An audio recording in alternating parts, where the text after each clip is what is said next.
Hi, welcome back to Joe Blogs. In today's episode, I want to provide you with another update as to what's happening in the Chinese economy, because there is a lot going on right now. On the 24th of September, the Chinese authorities announced the biggest stimulus package since the COVID-19 pandemic.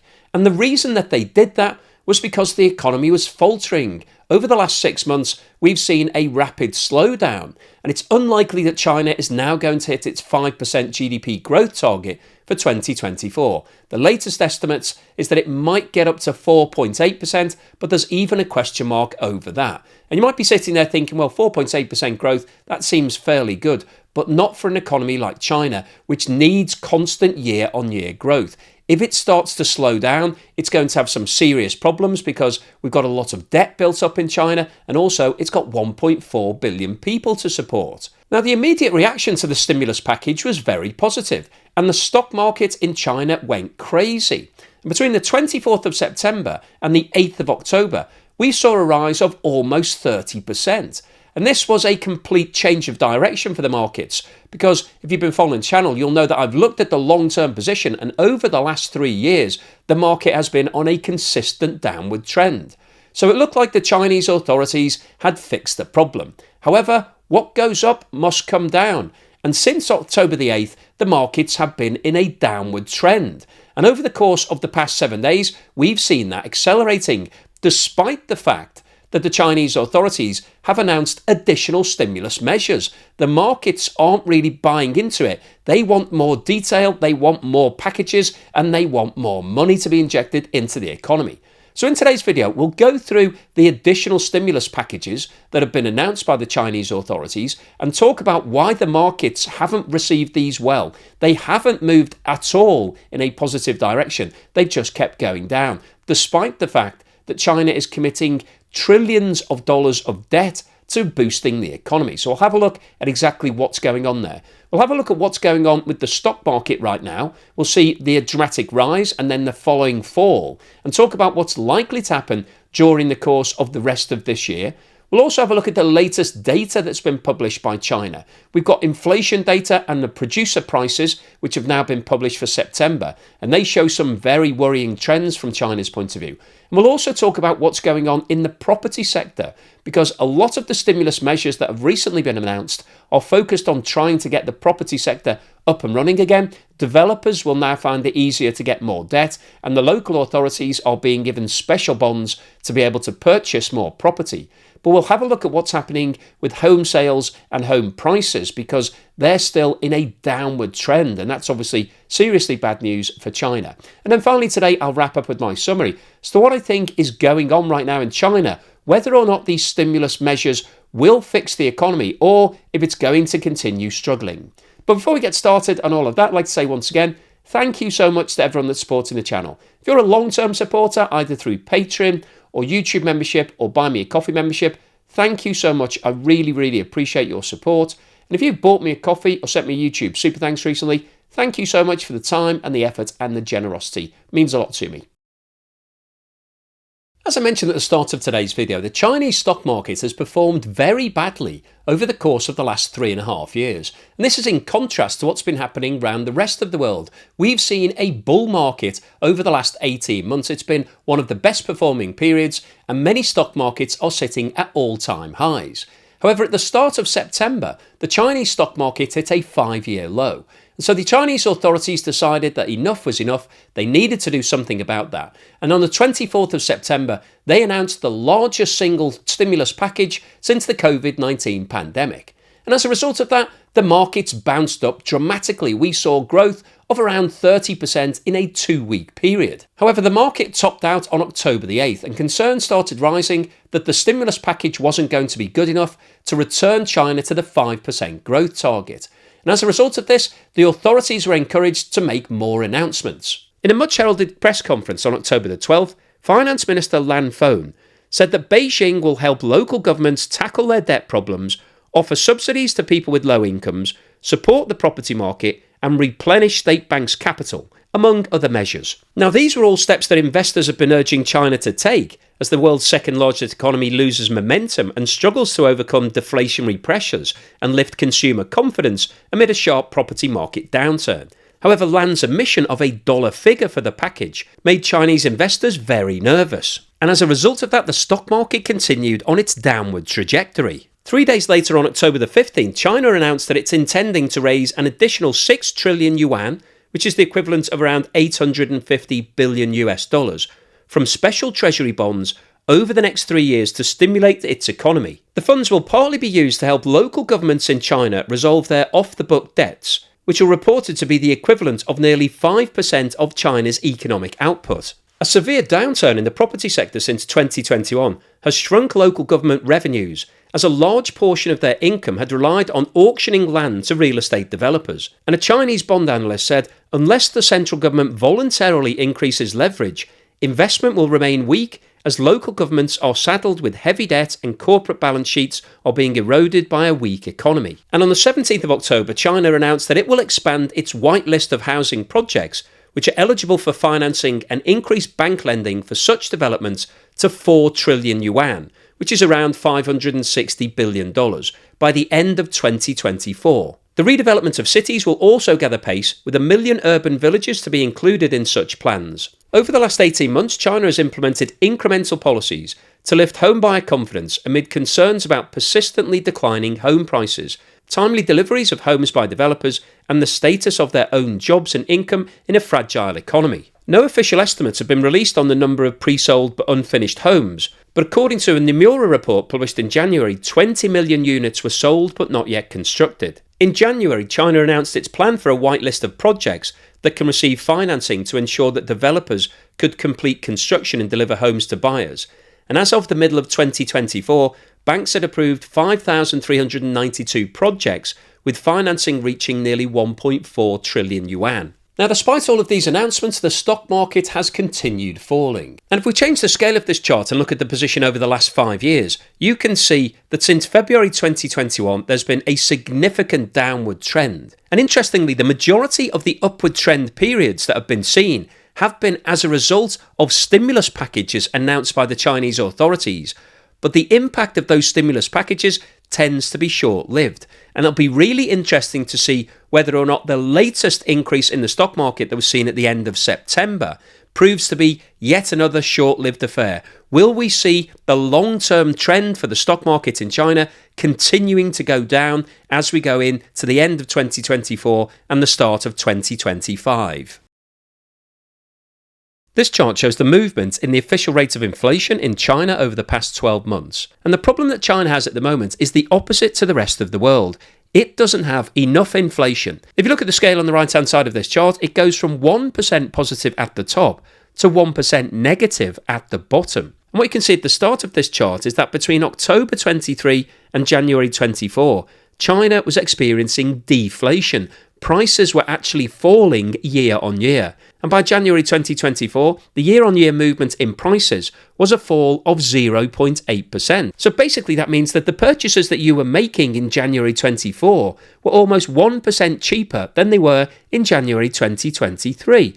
And obviously that's good news for consumers. Everybody wants to pay less for the things that they're buying. But it's really bad news for companies because most companies have increasing cost bases. And so they need an element of price increase to be able to cover all of their increased costs. That's why most central banks set a target rate for inflation of between 2 and 4%, because that's seen as being a healthy level of price increases to enable all of the companies to increase their profits whilst keeping prices relatively under control. But when you've got falling prices, it means that the companies in your economy, generally speaking, will be making less profit and potentially could even be making a loss depending on what their profit margins are. Now, as we've discussed before, at the start of 2024, there was a lot of optimism about the outlook for China. And in February, prices increased by 0.7%, which was seen as being a very positive trend. However, as you can see, 0.7% actually proved to be the high point for China. And in March, the official level of inflation was 0.1%.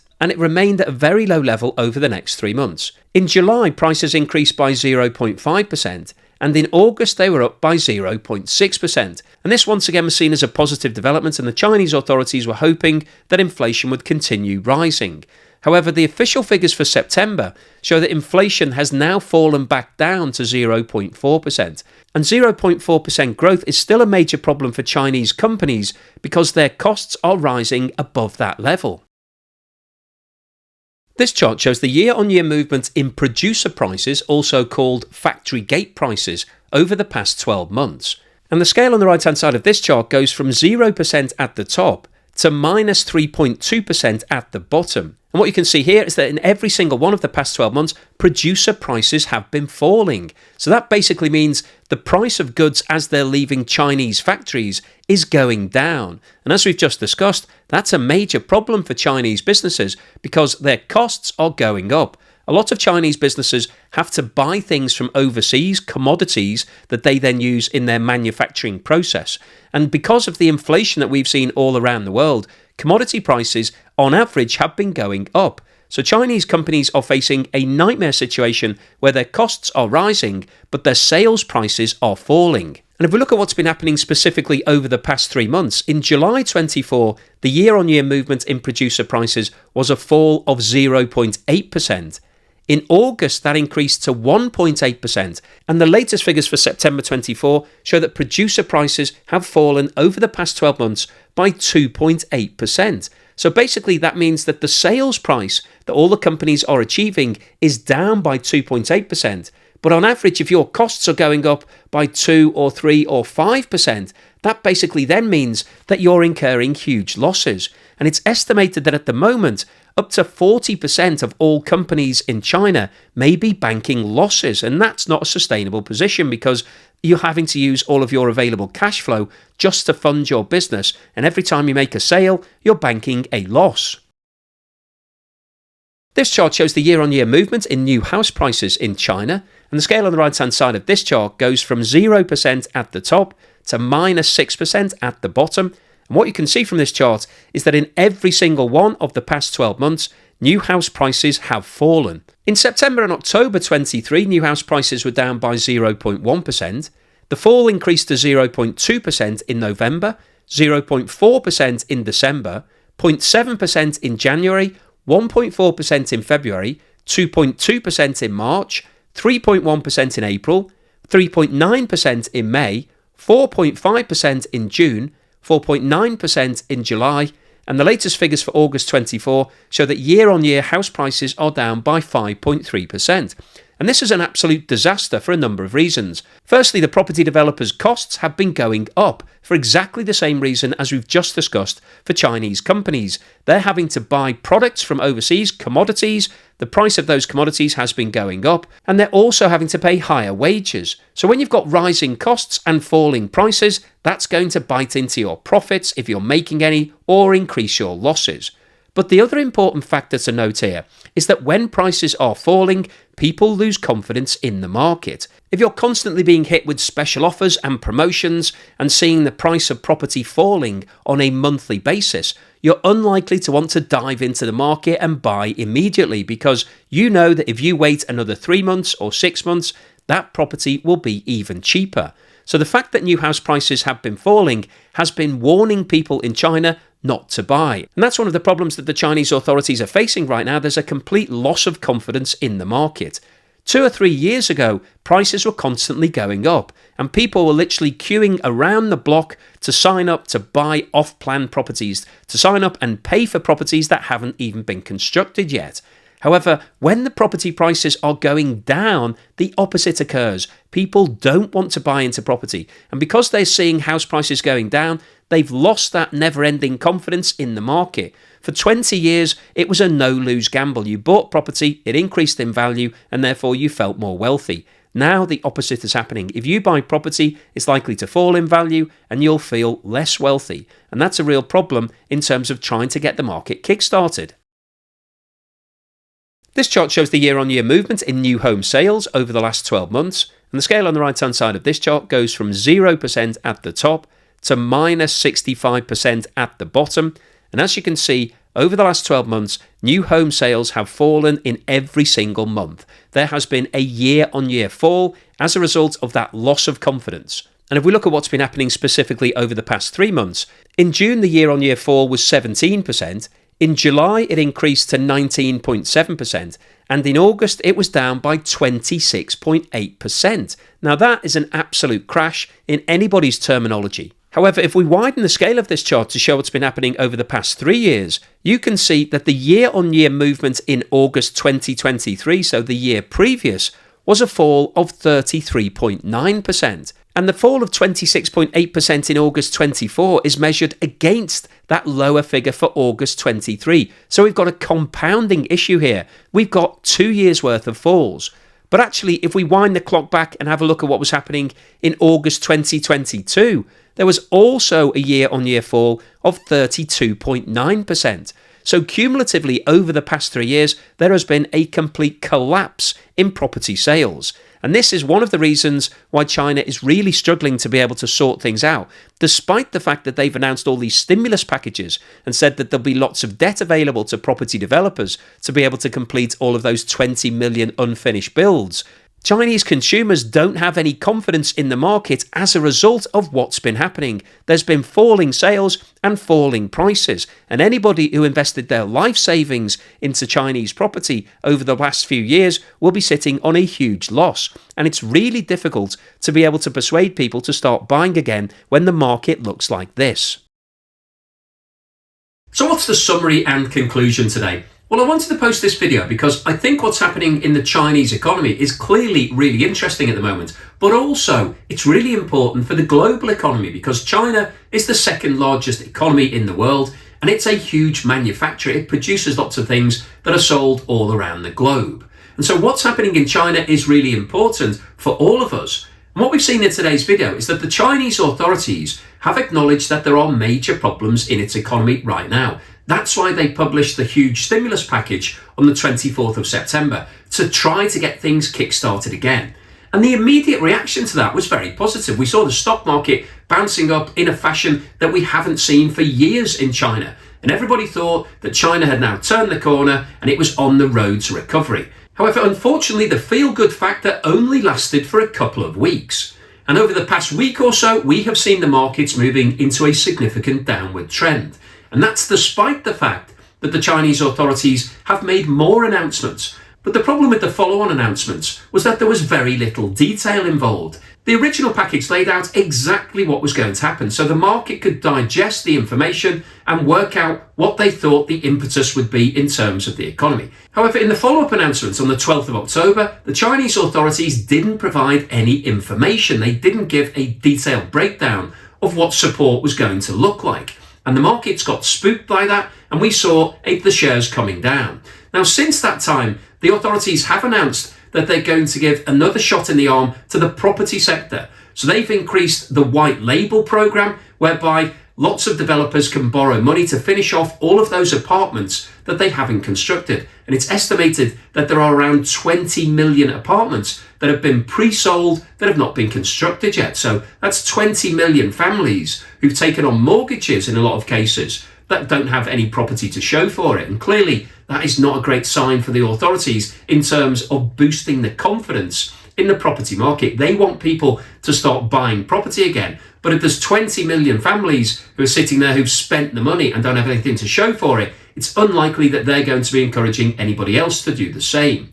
So the announcement that they were going to increase the white label program didn't have any impact on the market whatsoever. We've seen the markets actually falling, and the property developers themselves have fallen the worst. So the Chinese public are not buying into this. And also what we've seen is another announcement that the local authorities are going to be given access to special bonds under which they can purchase property. And basically what this is trying to do is soak up all of that unsold property in the market. If you can get the local authorities to buy it, basically you're nationalising that property, you're moving it into publicly owned stock. And the logic behind that is that it will then provide a boost to the property market. If you've got buyers in the market, whether it be local authorities or consumers, it doesn't really make any difference. You've got people who are buying those unsold properties, and therefore the developers will be in cash. They'll have some money to be able to start new developments, and so the process goes on. However, once again, the markets have reacted badly to this news. So there hasn't been any positivity that's been taken.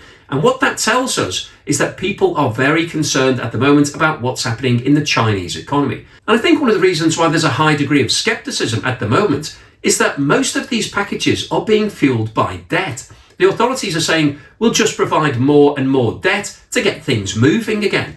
But unfortunately, from China's point of view, they've already got a mountain of debt. I've talked about it before, but the local authorities have got $9 trillion worth of debt. And what we saw in today's video is that new home sales and new home prices are continuing to fall. And that's clearly seriously bad news, because you don't want to be building things and then having to cut the price of the end product constantly, because your costs aren't being cut. Your costs are likely to be going up. And all that means is either your profits will fall, or realistically, you'll be making losses. And that's exactly what the property developers are doing at the moment. So this is spiralling out of control from China's point of view, and throwing more and more debt at it isn't really going to fix the problem, because that debt will need to be repaid at some point in the future. And a lot of the problems that China has right now are because of all of the debt that it currently has. So putting more debt on top really doesn't make a lot of sense. So the overall summary of today's video is that the Chinese economy is continuing to struggle. The Chinese authorities have announced a variety of different stimulus packages. The first package that was announced was well received by the market. Everybody got very excited. However, since that time, the excitement has died away, and we're now seeing people being very cautious and very pessimistic about the future for China. And I think the latest stimulus packages have failed to hit the mark. China is likely to have to announce even more measures. Those measures are likely to be fueled by even more debt. China already has a mountain of debt, and so this is a really dangerous situation for China to continue getting into. The more debt it takes on, the more risk it has, and the more likely it will be that China won't hit its 5% growth target for 2024. And the big question is, what's going to happen in 2025? And as it stands at the moment, the authorities haven't fixed all of the problems. It's likely that they will continue through into next year, and we could see the Chinese economy having an absolute disaster in 2025. So hopefully you've enjoyed today's video, you found it useful, informative and thought-provoking. If you've liked what I've said, then please give me a thumbs up. Thank you for watching this video all the way through to the end, and here's something to put a smile on your face.